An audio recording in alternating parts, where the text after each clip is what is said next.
Hello and welcome. In 2005, the Government of Ontario passed the Accessibility for Ontarians with Disabilities Act, or the AODA. Its goal is to make Ontario a leader of accessibility by 2025. In our first segment, we speak with the minister whose portfolio includes overseeing the AODA. The philosophy behind the AODA, and it was passed by all parties in the legislature, was let's take a long time horizon, in this case 20 years, and let's build something. Let's look at different aspects of our society, of our community, and start to think about making it more accessible.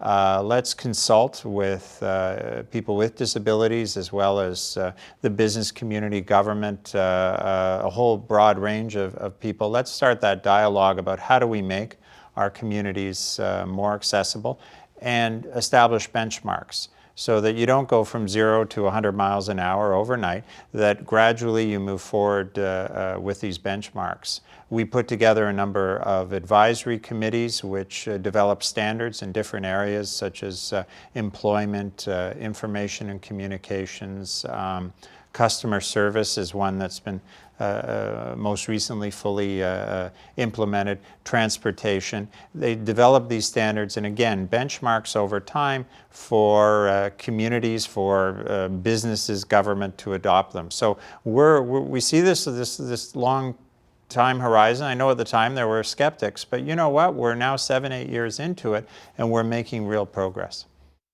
Well, the exciting thing was that this came about through a partnership between government and individuals with disabilities, plus the general population.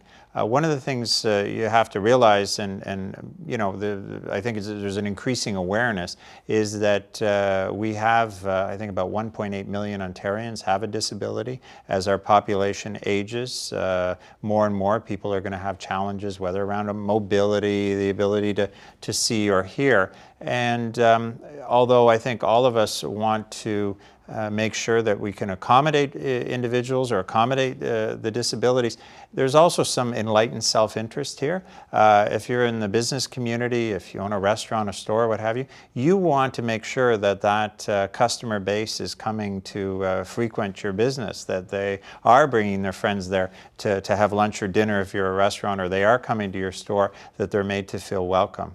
There's been numerous studies done. Roger Martin at the Prosperity Institute did one that showed the huge impact on tourism, for example. If people know that there's accessible buildings and hotels and tourist sites in terms of retail, again, billions and billions of dollars is out there in the economy in the hands of people with disabilities. So it really was a partnership between those with disability, the disability community, government, and then I think a very enlightened private sector and community base that saw how important this is.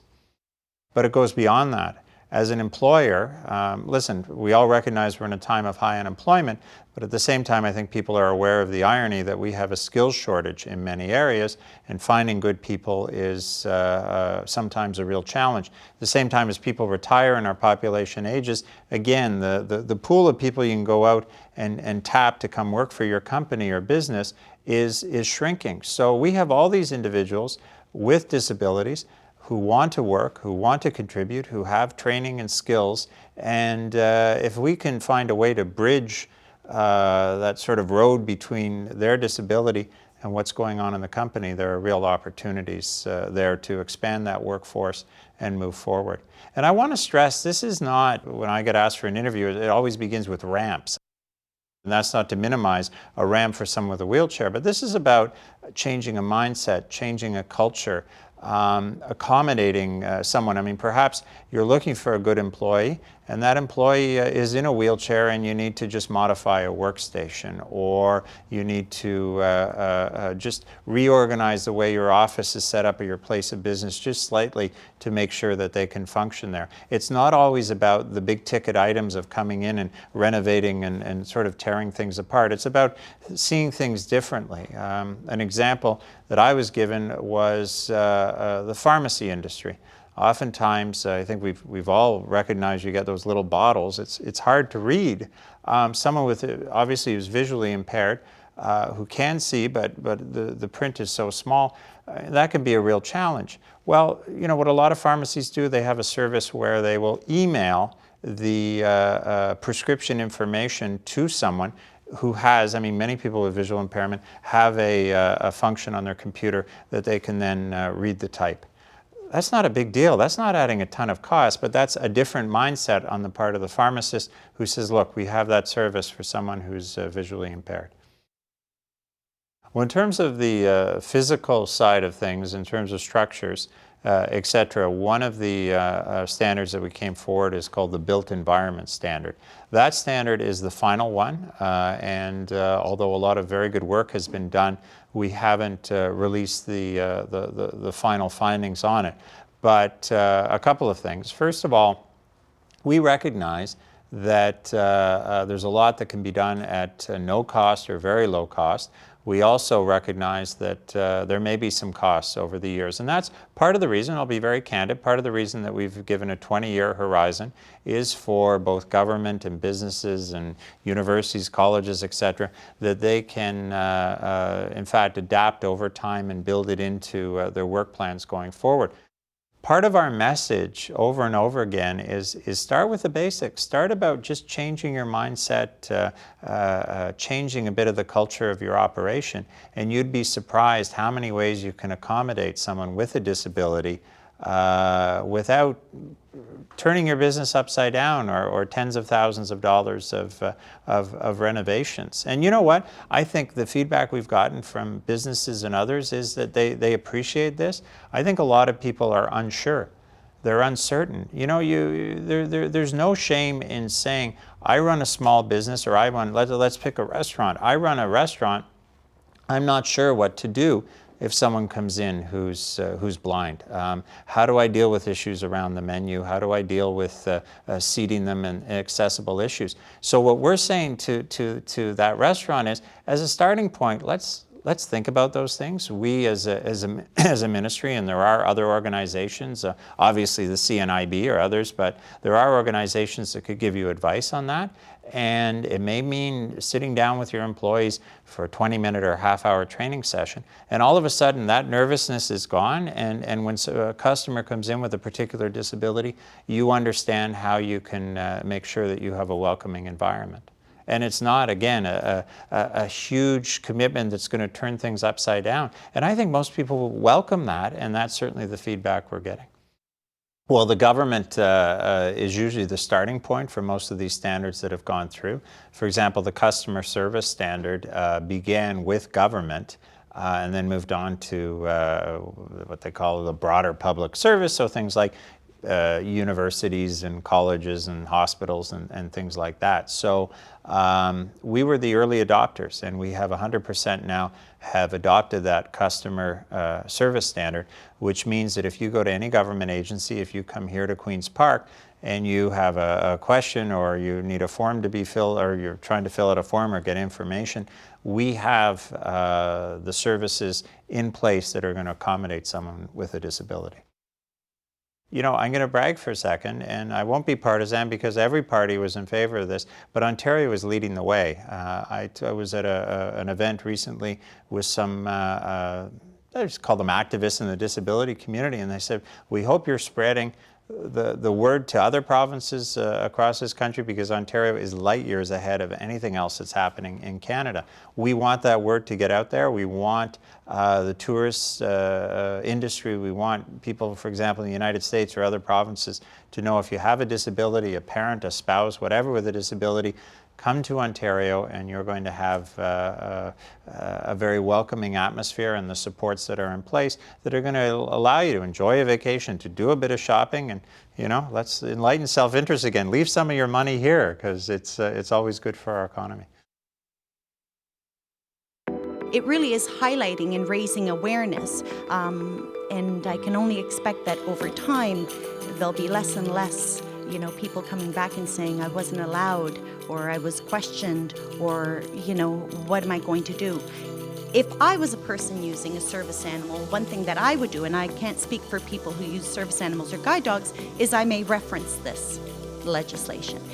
Just to say that, did you know Ontario has disability legislation? Did you know we have a customer service standard? And did you know under that standard, all organizations are allowed to allow me and my service animal onto your premises unless excluded by law? I would highlight that, but as a person with a disability, I feel comfortable that I could talk about a lot of stuff, right?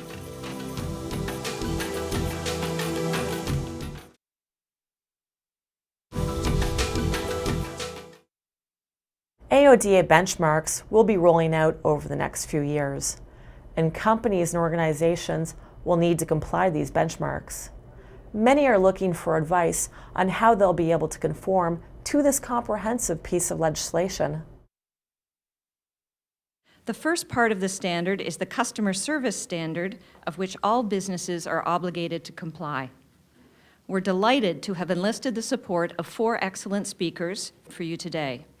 I'm confident that you will find that they provide you with solid information that will ensure your understanding of the regulation and its intent, some practical how-to information so you can prepare plans for your business, and some legal advice and personal examples of the importance this legislation brings to businesses and customers. Here we are in downtown Toronto at the Renaissance Hotel at the Rogers Centre, and we're here today for the Accessibility Standards Seminar.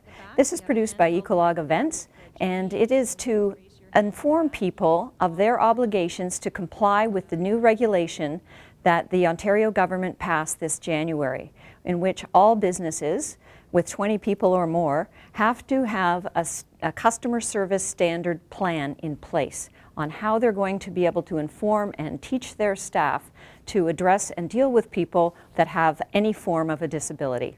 The one thing that is very specific about the standard is that you have to adhere to the 4 core principles of independence, dignity, integration, and equal opportunity. When we're looking at independence, we're talking about persons with disabilities having the opportunity to access your goods and services without being coerced or forced to access your goods and services in an alternate way. So having the independence, the freedom to access goods and services in your organization. When we're looking at dignity, the definition around dignity, we're looking at ensuring that all your policies, practices, and procedures that you develop allow people to access your goods and services and that they don't in any way segregate them or create other avenues that are separate from how other customers would access your goods and services. We're pleased today to be able to have 200 people that have come to this seminar. It's great because there's a terrific cross-section from small to medium to even some large-sized businesses, because the plan that you must comply with applies to all businesses, no matter what size, shape, or form. So it's really a great opportunity for people to come and learn from a variety of speakers. What my experience has been is it's good to have one person sort of, leading this project within your organization, and then perhaps, engaging other people as need be. The accessibility legislation that has been passed is actually coming in over a series of years, and this is but the first step. So it's essential that you get the first step right. And each year they plan on introducing new aspects of the disability and accessibility legislation for transportation, for computers, for education. So it's going to affect a large realm. But every business has to have this customer service standard in place. It's a terrific opportunity to learn about that and from some terrific experts here today. A policy is the document that you're going to develop, which is going to indicate to everybody, your employers, your customers, people who view your website, what your organization aims to do in terms of your commitment to meet the customer service standard and make, of course, your services and goods accessible. Practices are those documents or those statements that are going to identify to people what happens in your day-to-day business as you're providing your goods and services. The customer service standard is but the first of a series of seminars that Ecolog Events plans to produce, and over the next 2 to 3 years particularly, we want to get a head start on things, so before the legislation is actually in place, we plan to produce seminars on transportation, communication, another one on environment and transportation, and education. So there's a number of series that are coming along the way in the future.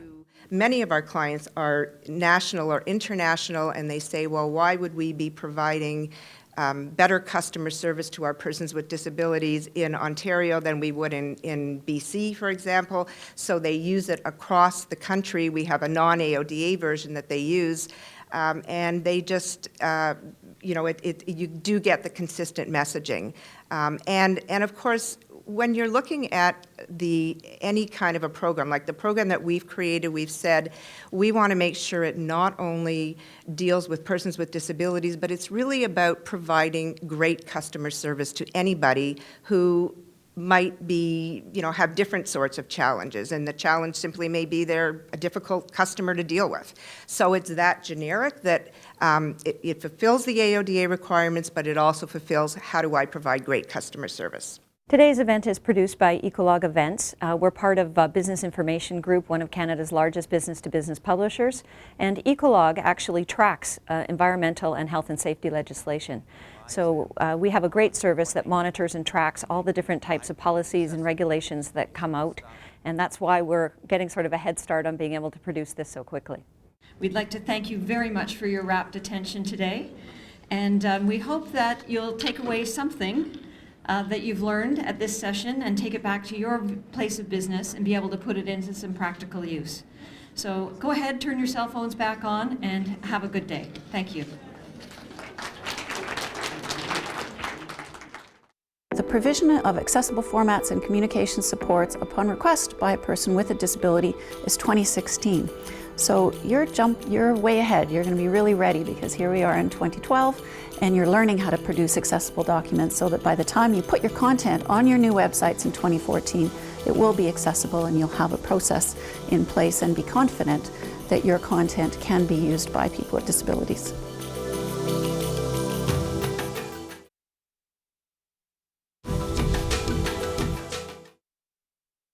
In 2009, two industry leaders with more than 75 years combined experience in making organizations accessible to people with disabilities joined forces to make a consulting firm to help train other organizations in how to be compliant to the AODA. The key part of all of these is you ask the person with a disability what their preferred method of communication is.